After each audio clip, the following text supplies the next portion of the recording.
Hello hi नमस्कार आपण मानू भगवान सब खुशी रखी था। मु आज गोटे संपूर्ण नुआ रेसिपी नहीं कि आसी ये हूँ बोईतालु पत्र बरा।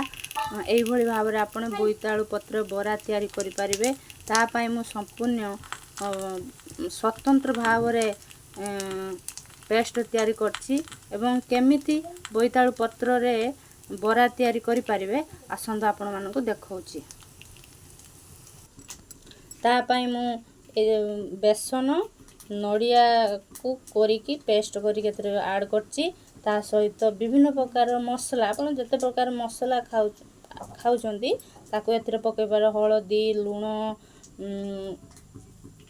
प्याज रसुण पेस्ट गरम मसला ए भली सब आपण या द्वारा ऐड करि परिबे।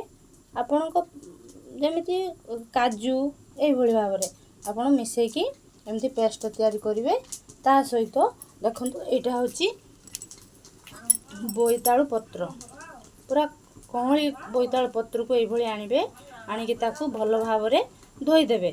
धोई साइला परे एभली भाव रे कोन करिवे ना बोईतालु पत्र को आनिबे।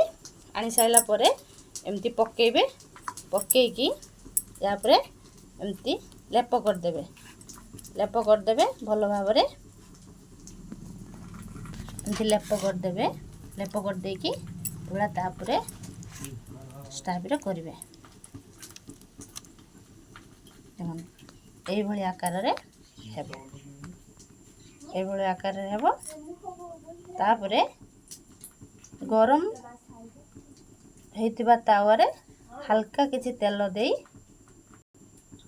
आकार रे आपण माने ताकू करि परिबे। देखंतु केते सुंदर भाव रे हे पारुछि।